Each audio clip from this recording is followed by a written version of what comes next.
मनुष्य में सुशीलता, सहनशीलता, वीरता आदि गुण होते हैं, वैसे ही काव्य में भी गुण होती है। गुणों से ही मनुष्य का महत्व है, गुणों से ही मनुष्य की आत्मा का उत्कर्ष भी है।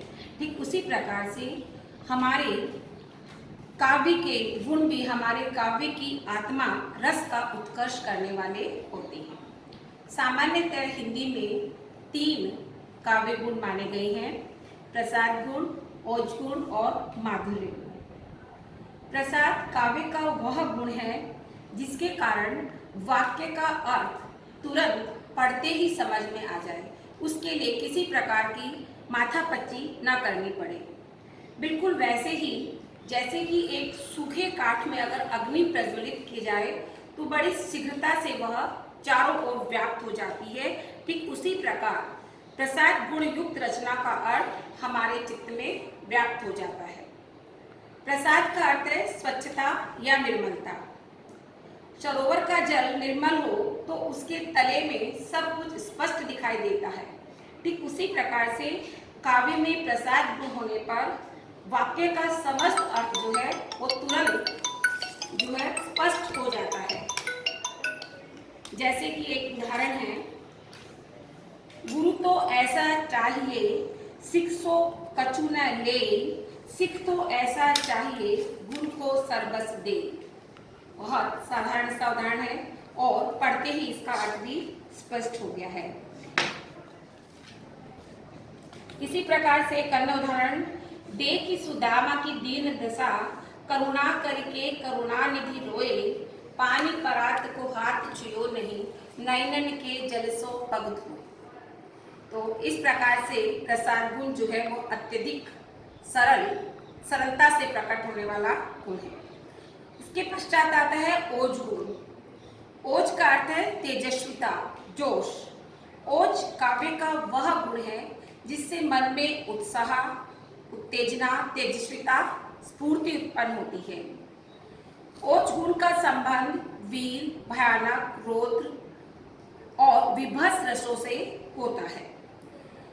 निम्नलिखित वर्ण जो है वो ओज के व्यंजक होते हैं, मतलब वाक्य में अगर उनका प्रयोग हो तो ओज की व्यंजना स्पष्ट होती है। जैसे नंबर 1 ट, ठ, ड, ढ और श और श।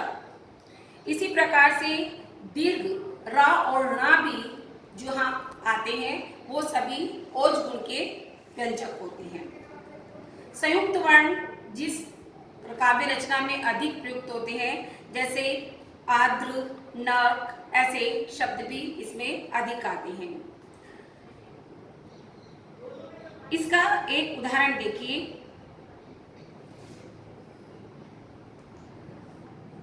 हिमाद्रि तुंग श्रृंग से प्रबुद्ध शुद्ध भारती, स्वयं प्रभा समुज्जला, स्वतंत्रता पुकारती।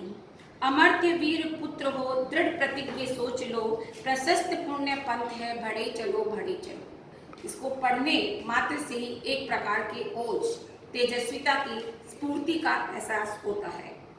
इसी प्रकार से आपका एक अन्य उदाहरण देखिए: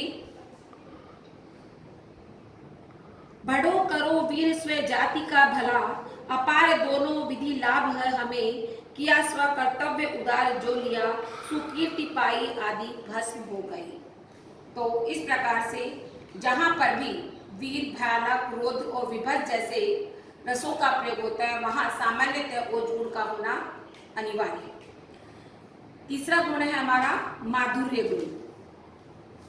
माधुर्य काव्य का वह गुण है जो चित्त को पिघला करके, द्रवित करके चित्त को बिल्कुल आह्लादित और प्रसन्न कर देता है। माधुर्य का अर्थ होता है मिठास। माधुर्य युक्त रचना पढ़ने से मन में एक प्रकार की मिठास, एक प्रकार का आह्लाद उत्पन्न हो जाता है।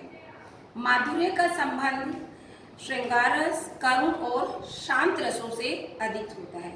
इसके कुछ वर्ण हैं जो इस माधुर्य रस के व्यंजक होते हैं। नंबर 1 तो इसमें ओज वर्ण के अंतर्गत प्रयुक्त होने वाले ट, ठ, ड, ढ को छोड़कर सभी पंचम वर्ण से संयुक्त स्पर्श वर्ण जो है इसके अंतर्गत आते हैं। ण को छोड़कर अन्य सारे पंचम, केवल णा जो है वो ओज गुण में आता है, उसको छोड़कर सभी पंचम वर्ण जैसे य, न, म आदि प्रसाद गुण माधुर्य गुण में आते हैं। सॉरी, माधुर्य गुण में या तो समास नहीं के बराबर होते हैं या अगर होते भी हैं तो बहुत छोटे मोटे समास होते हैं। जैसे एक उदाहरण देखिए, मंद मंद मुरली बजावत अधर धरे, मंद मंद निकस्यो मुकुंद मधुबन पे। इसकी भाषा की जो शब्दावली है इतनी कोमल कांत है कि वो हमारे मन में एक प्रकार का आनंद भर रही है।